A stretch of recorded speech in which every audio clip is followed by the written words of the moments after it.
Vamos ver. Vocês estão mentindo para o povo. Já que a lei não passou, como explicar os textos que dizem que a lei não é válida ou que é maldição? Os textos são, professor, anote aí. Ok.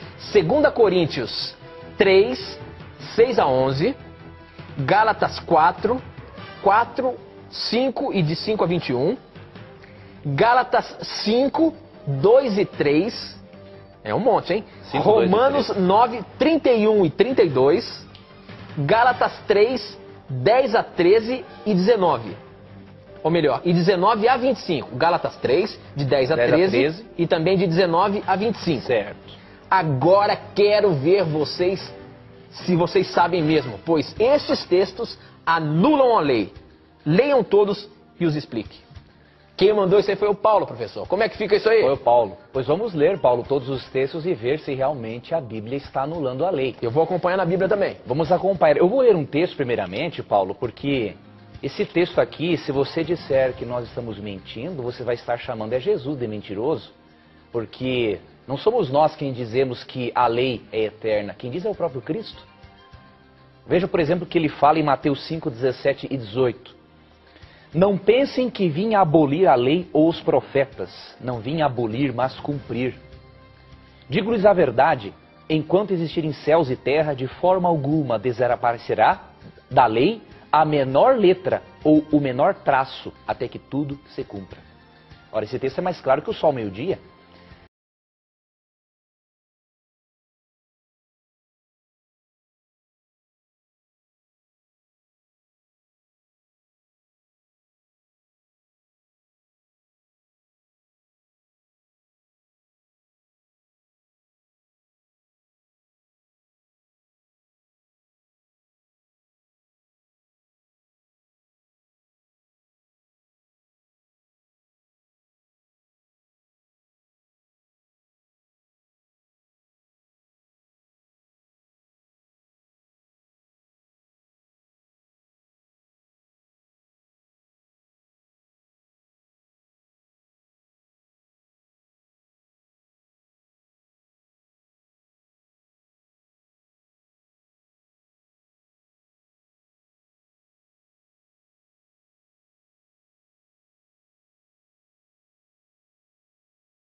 Cristo fala aqui que ele não veio abolir a lei, mas veio cumprir.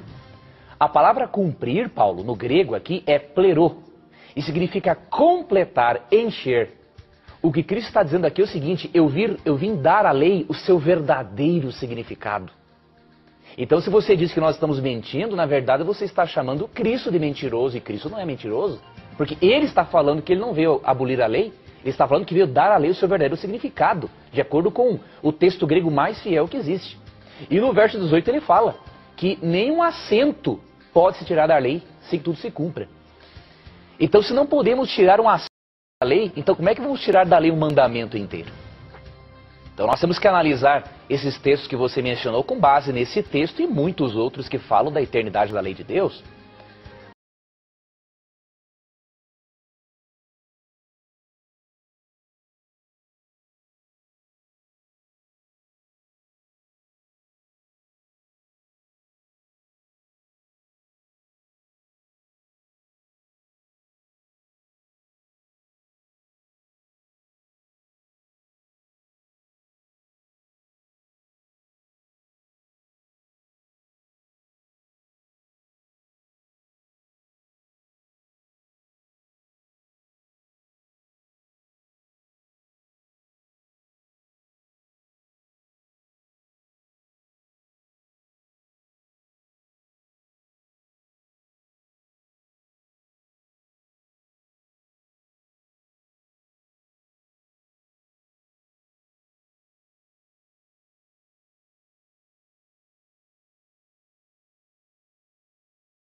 Nós vamos para os textos que você mencionou. Eu queria primeiramente só dar esclarecimento, né, de que nós não estamos aqui falando nada a respeito da nossa doutrina em particular, mas o que está na Bíblia. Então, se a lei foi abolida, então o próprio Cristo mentiu, porque ele mesmo falou aqui, no grego, no termo cumprir, que ele veio dar à lei o seu verdadeiro significado. Você não vai dar significado para algo que já foi abolido, para algo que foi cumprido, não é? No sentido de ter acabado, ter terminado. Vamos então para os textos, Tito, do amigo Paulo. Sim. O primeiro que eu anotei aqui é 2 Coríntios 3, 6 a 11. Vamos ler esse texto aqui e vamos dar algumas explicações rápidas. Qual é o texto, professor? Pode falar, Tito. 2 Coríntios 3, Isso. 6 a 11. Vou ler alguns versos e explicar assim pausadamente para o querido telespectador e amigo ouvinte. Ele nos capacitou para sermos ministros de uma nova aliança, não da letra, mas do Espírito Santo.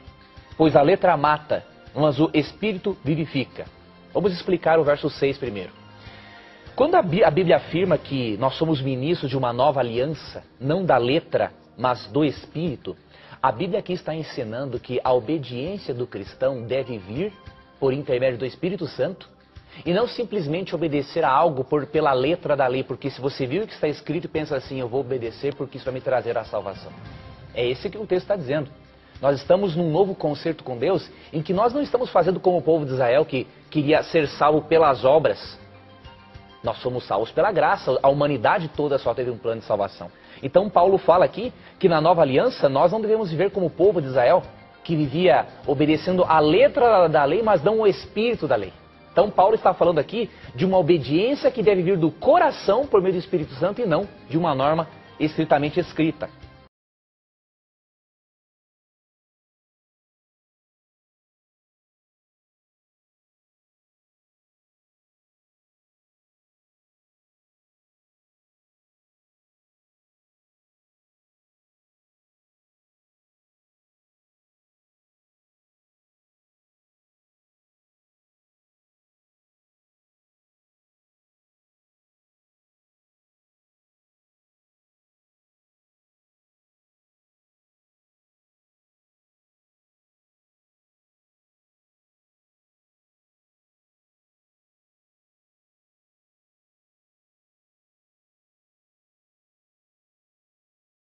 O verso 7 afirma assim: o ministério que trouxe a morte foi gravado com letras em pedras.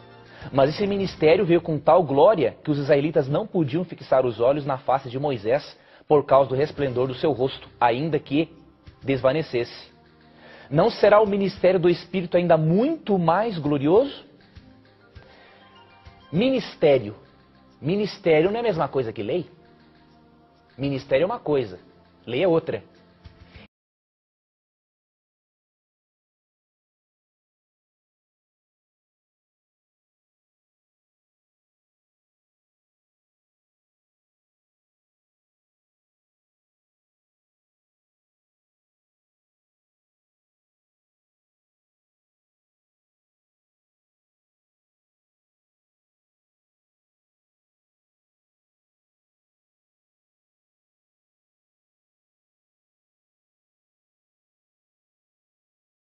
Então aqui está falando no verso 7 que a ministração da lei trouxe a morte. O que isso significa? A forma como a lei era ensinada pelo povo judeu no passado era errada. Eles colocavam a lei como meio de salvação e não como resultado de um coração transformado. Então o ministério aqui é a ministração da lei que foi cravada na cruz, não é? Ou melhor, cravado em letras, em pedras, e a lei em si ela não foi abolida, por quê? Porque o próprio texto fala que a lei nos mostra que nós somos pecadores. Então Paulo está dizendo o seguinte: a ministração da lei foi errada, mas a lei ainda continua porque ela nos mostra que somos pecadores. Em Romanos 3:20, Paulo afirma que a lei tem essa função de ser um espelho. Ela mostra que você e eu precisamos de um Salvador e aí nós recorremos ao Salvador. Então eu não estou vendo nada aqui de abolição da lei, pelo contrário, esse texto aqui está reforçando a lei.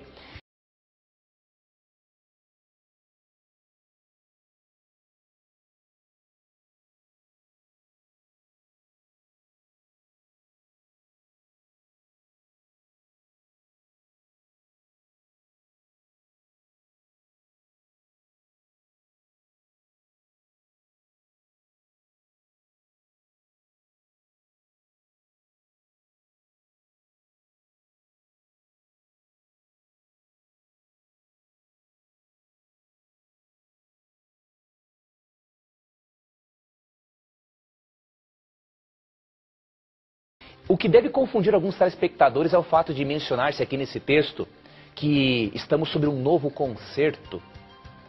O que é o novo concerto e o antigo concerto, ou Velho Testamento ou Novo Testamento? O Velho Concerto, querido ouvinte, ele era o plano de salvação que o povo de Israel entendeu de forma equivocada. Eles colocavam a lei como meio de salvação.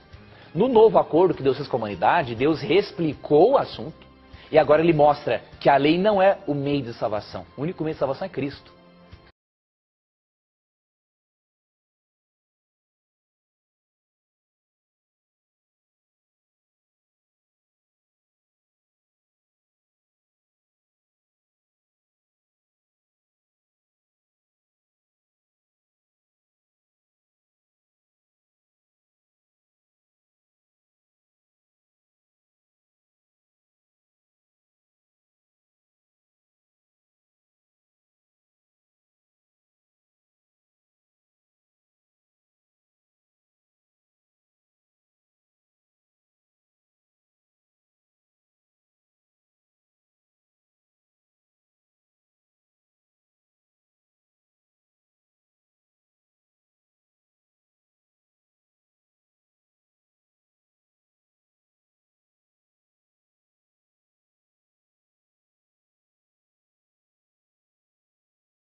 Mas Deus ensina que a lei é o resultado de um coração transformado.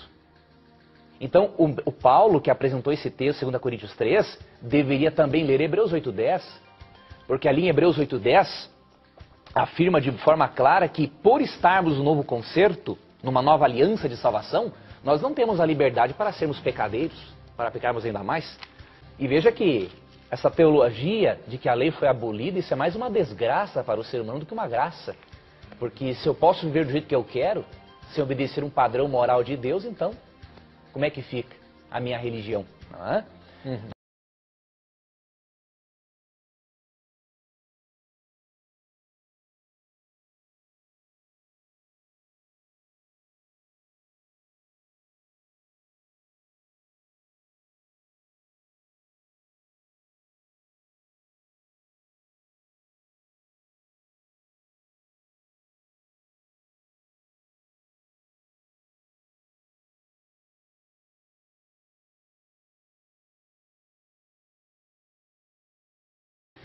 Hebreus 8:10 fala o seguinte: esta é a aliança que firmarei com a comunidade de Israel depois daqueles dias, declara o Senhor.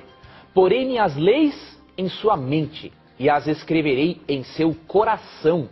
Serei o seu Deus, eles serão o meu povo. Essas são as palavras de Isaías 51, verso 7. Aqui fala que no novo concerto Deus vai colocar as leis na nossa mente e imprimi-las no nosso coração. Por que implantar uma lei na nossa mente e no nosso coração se essa lei foi abolida? Não tem uma lógica.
Tem outros textos que ele citou, Tito, dá tempo de eu explicar? Sim, sim, pode ir, professor. Gálatas 4, 4 e 5 e daí até o 21. Eu não vou ler todo o capítulo, mas vamos aqui para Gálatas 4 e 5.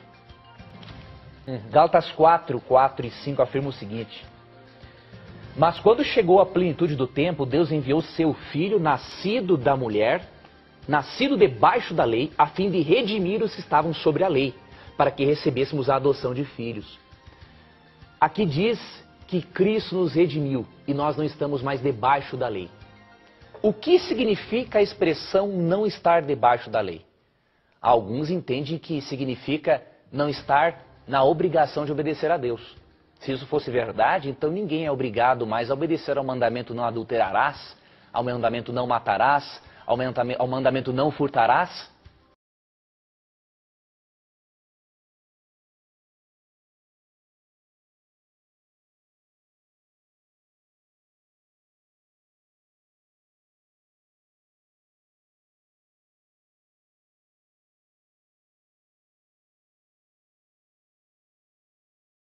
Na verdade, estar debaixo da lei tem um outro significado, querido telespectador e amigo ouvinte. Vamos para o próprio livro de Gálatas, capítulo 3, verso 13. Né? Aqui ele menciona o seguinte: Cristo nos redimiu da maldição da lei, quando se tornou maldito em nosso lugar. Estar sobre a lei é estar sobre a maldição e a condenação da lei. Então Cristo na cruz do Calvário, ele pagou a sua e a minha dívida para com a lei de Deus. Então hoje nós não estamos mais debaixo da lei, ou seja, debaixo da condenação da lei. Estamos debaixo da graça de Cristo.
Romanos 3,31, Paulo diz o seguinte: anulamos então a lei pela fé?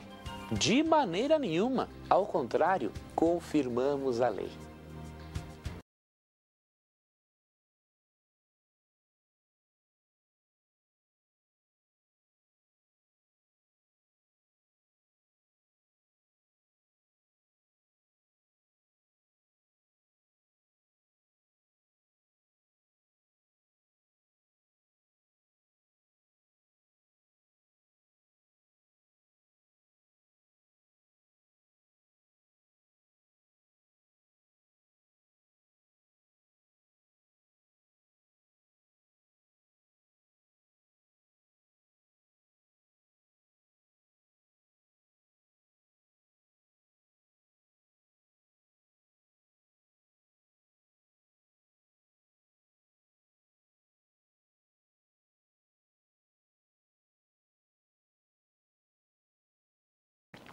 Então, se nós entendermos, querido amigo, querida amiga, a função da lei e colocarmos a lei no seu devido lugar, nós podemos dizer como o apóstolo Paulo. O que o apóstolo Paulo afirmou? Vamos ler 1 Timóteo 1, verso 8. Sabemos, porém, que a lei é boa se alguém dela se utiliza de modo legítimo. Se você usar a lei para você ir até Cristo, a lei vai ser boa para você. A lei vai te mostrar a necessidade de um Salvador, vai colocar você em harmonia com os padrões morais de Deus e com os padrões morais da nossa lei civil. Agora, se você fizer da lei o seu meio de salvação, aí a lei não será boa para você. Porque a lei vai mostrar a você constantemente que você está condenado. A função da lei é mostrar que você precisa de um Salvador e não salvar você. Então a lei é boa se alguém se utiliza dela de modo legítimo. Ela é boa se você coloca a lei de Deus no seu devido lugar.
Quando você erra e você se depara com os 10 mandamentos de Deus, você percebe, opa, eu estou errado.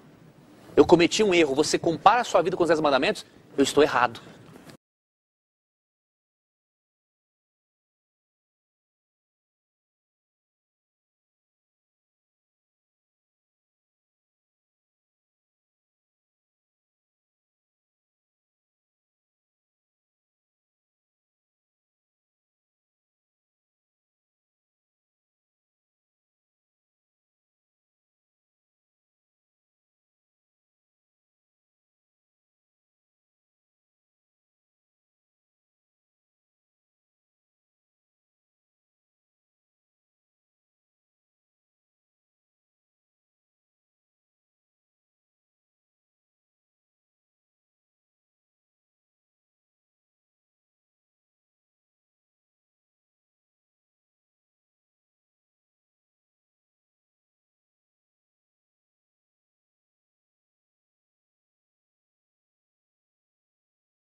Algumas pessoas acham que pelo fato de nós estarmos no novo concerto, que é o novo acordo que Deus fez de nos salvar por meio do sangue de Cristo, nós não estamos mais obrigados a guardar a lei.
Paulo, queridos, nunca foi contra a lei de Deus.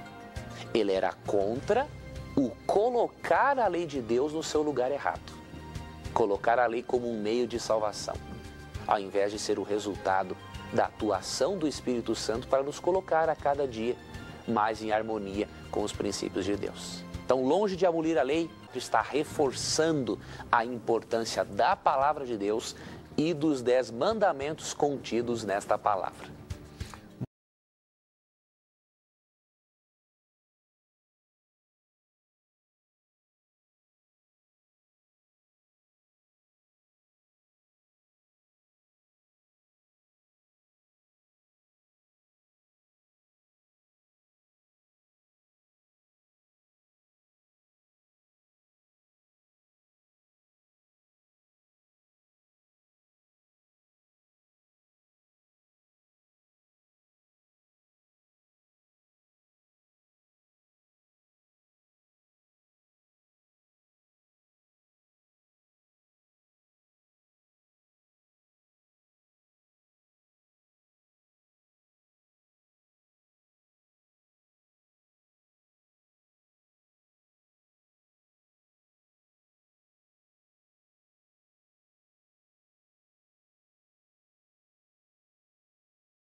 Não tenha preconceitos e façam as suas perguntas. Coloque a mira da verdade e nós iremos respondê-las de acordo com a palavra de Deus.